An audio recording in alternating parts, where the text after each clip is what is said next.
120편 1절부터 마지막 7절까지 우리 교독하십시다.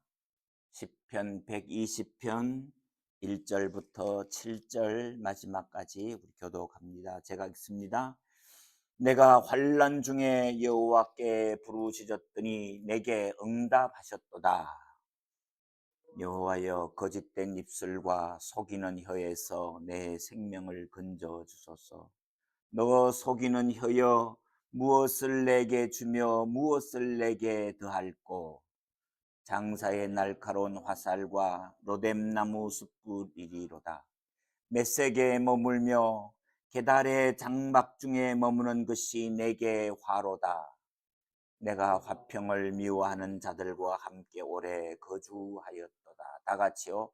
나는 화평을 원할지라도 내가 말할 때에 그들은 싸우려 하는도다. 아멘. 시편 120편부터 134편까지는 이스라엘 백성들이 하나님을 만나러 예루살렘 성전에 갈 때, 올 때 부르면서 찬송하면서 가던 곡조였습니다.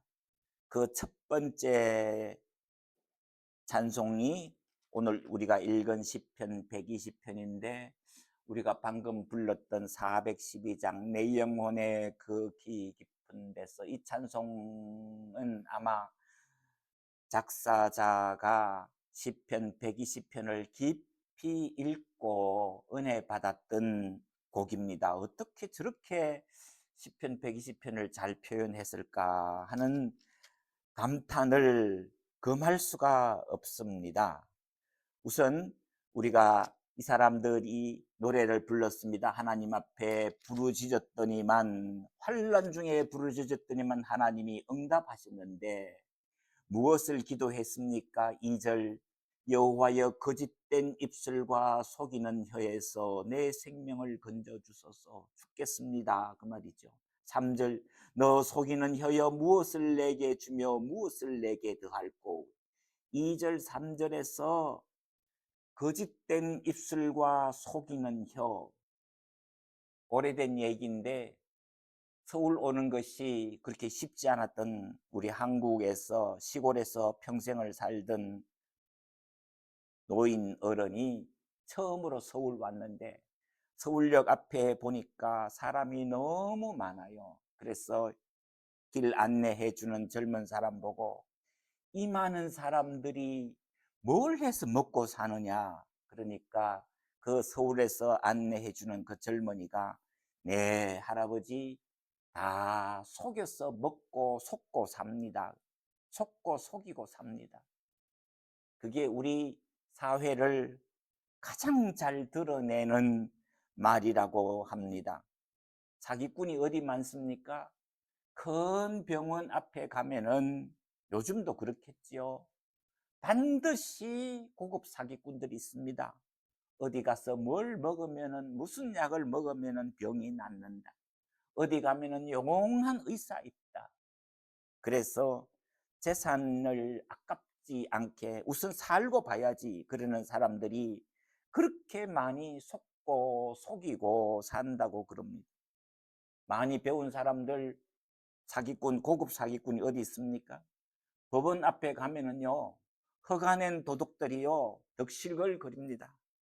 정말 전 재산을 탕진해 가는 그런 사기꾼들이 많은데, 오래전에 사기꾼이 경찰한테 잡혔어. 경찰이 조서를 꾸미고 잠깐 쉬는 시간인데 그 사이에 옆에 와 있는 다른 사기꾼에게 사기를 쳤어요. 그러다가 걸렸어요.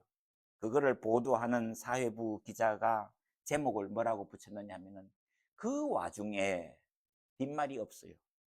그 사이에 뭐 속였다 뭐 그런 말 필요 없고, 그 와중에, 그러면은 혼란해서 정신이 없는 걸 보고, 그 와중에, 우리 한국말 참 좋은 말입니다. 그 와중에 잡혀가서 지금 벌 받으려고 그래야 되는, 준비해야 되는 그 순간에 옆에 있는 사람한테 또 사기를 치는 거예요. 우리 사회에 참 진면목을 보여주는, 요즘은 민낯을 보여주는 그러는데, 이 사람은 시편 120편 이스라엘 백성들이 첫 번째 부르는 노래가 하나님, 우리로 하여금 거짓된 입술과 속이는 혀에서 이 세상이 온통 속고 속이고 사기꾼으로 넘쳐나는 이 세상에서, 그래서 이 사람이 뭐라고 이야기하느냐 하면요, 5절 말씀에 보면은 메색에 머물며 게달의 장막 중에 머무는 것이 내게 화로다 그랬어요. 메색은 지금으로 말하면은 러시아 남쪽입니다. 흑해가 있는. 그런데 그곳이 이스라엘이 너무 속고 속이는 사회에서 진절머리가 나니까 내가 멀리 이민을 가면은 나으리라. 그래서 메색까지 도망을 갔습니다. 그런데 그곳에도 거짓이 무성하더라. 그러면은 게달의 장막 중에 머무는 것이 화로다. 그런데 게달은 아라비아 이스마엘의 자손들이 살고 있는 땅이거든요. 그러니까 멀리 가든 가까이 있든 어디 가든, 심지어 타락한 이스라엘은 성전에서도 속고 속이고 제사장들이 폭리를 취하고 그러는데 뭐 10배, 20배씩을 막 받아요. 기록에 보면은. 재물을. 참 인간은 해결 방법이 없습니다. 그래서 내가 화평을 미워하는 자들과 함께 오래 거주하였으니까 죽게 되었습니다. 그래서 하나님이여 내 생명을 건져 주소서라고 부르짖을 수밖에 없었다. 그런데 이 사람은 지금 어떻게 합니까? 메색으로 도망가고 게달에 숨어 들어가는 거예요. 우리가 세상을 살아가는 방법 3가지 있습니다. 첫째, 동화되는 겁니다. 나만 의롭게 살면 손해보지요. 그래서 저 사람들 하는데 온 세상이 다 속고 속이는데 왜 우리가 정직하게 살아야 되느냐고. 하나님은 모르신다고. 하나님은 인간을 개입하지 않는다고. 그래서 동화되어가는, 물들어가는 그런 방법. 성도가 그러면 안 됩니다. 그죠? 두 번째 생각하는 것이, 우리 한국 교회는 은둔합니다. 초야에 묻힙니다. 이 험한 세상 내가 꼴 안 보고 시골에 가서 파묻혀서 산다. 그렇게 해서 은둔하고 숨어서 사는 겁니다.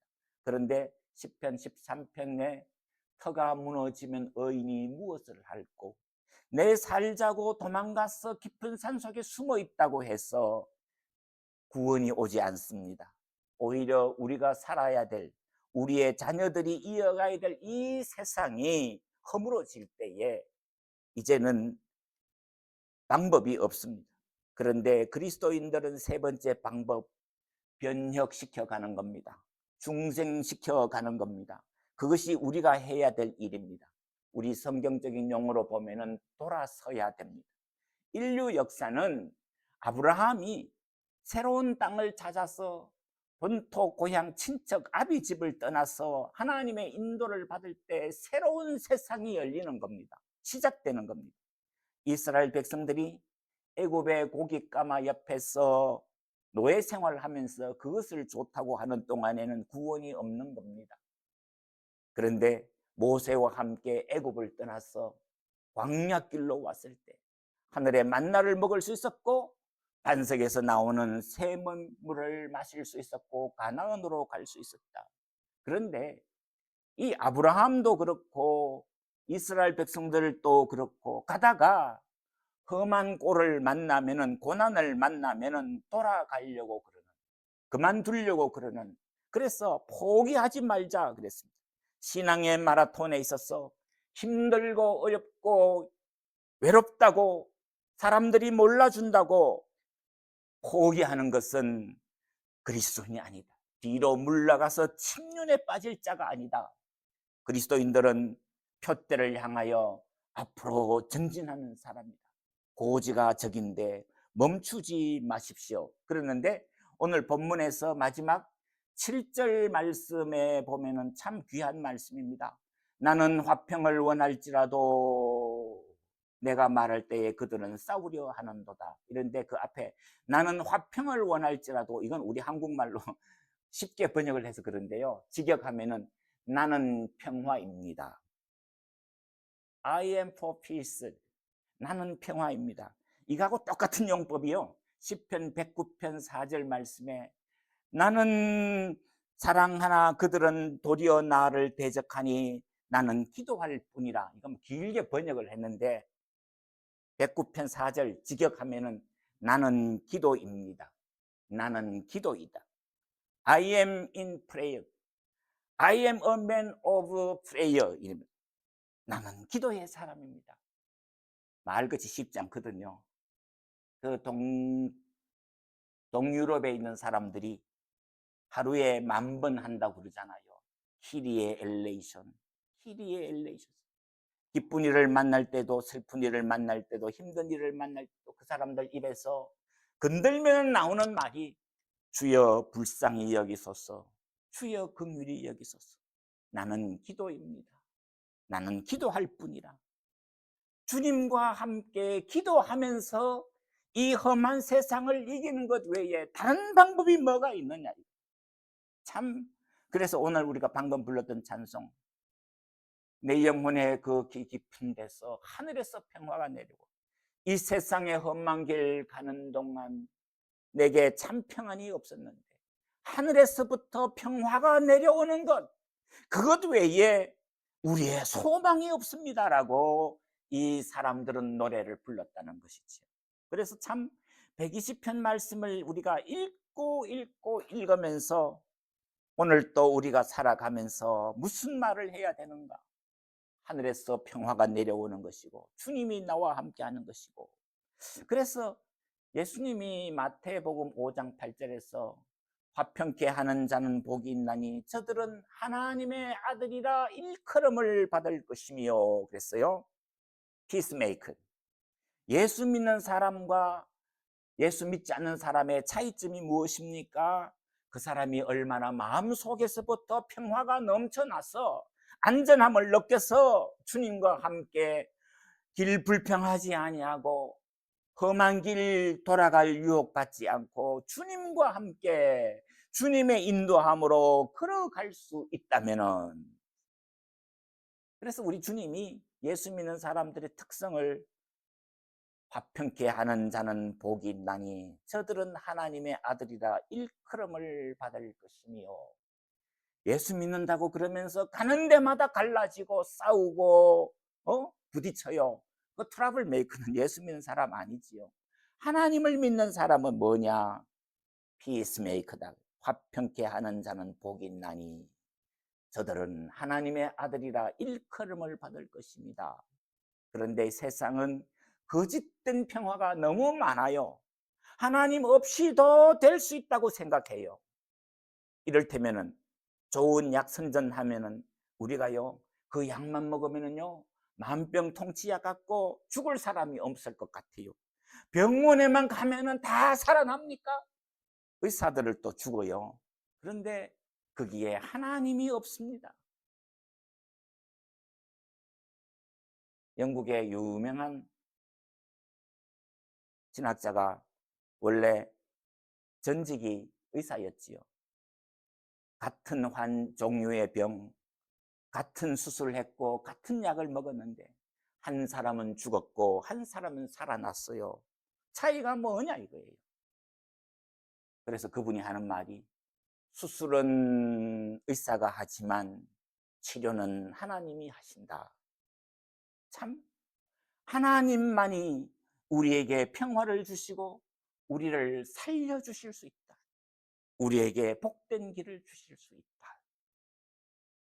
이 사실이 오늘 또 세상을 살아가는 우리 성도들에게 가장 큰 무기, 가장 큰 안전보장, 그것이 주님과 함께 마음의 평화를 누리고 확신을 가지고 그것이 다른 사람에게까지 흘러 넘치는 평화의 열매가 가득하는, 그래서 성령의 열매에, 오직 성령의 열매는 사랑과 희락과 화평과 자비와 양선과 충성과 온유와 오래 참음, 절제라고. 성령의 열매가 화평이거든요. 사람의 노력으로 안 되는 거죠. 하나님만이 해 주실 수 있습니다. 오늘 말씀 여기까지입니다. 기도하시고 인사하도록 하겠습니다. 하나님 아버지, 이 아침에도 우리를 붙들어 주셔서 이 험악한 세상, 속고 속이는 죄악이 많은 세상에서 하나님의 백성들을 생명싸개 안에 보호해 주시고, 주께서 붙들어 주셔서 하늘로부터 내려오는 평화가 넘쳐나서 우리뿐만 아니라 우리 옆에 있는 이웃들, 모든 사람들, 우리가 섬기는 교회와 가정 외에도 하나님의 넉넉한 평화가 넘쳐나서 주님을 찬송하며 걸어가는 복된 하루 되게 해주시고, 멀리 길 떠나는 우리 권사님에게도 주께서 마음에 넘쳐나는 평화 주셔서 주님과 더불어서 동행하는 복된 여행길 되게 해주시고, 하나님을 만나는 귀한 기회 되게 하여 주옵소서. 우리 구주 예수님 이름으로 기도하옵나이다. 아멘.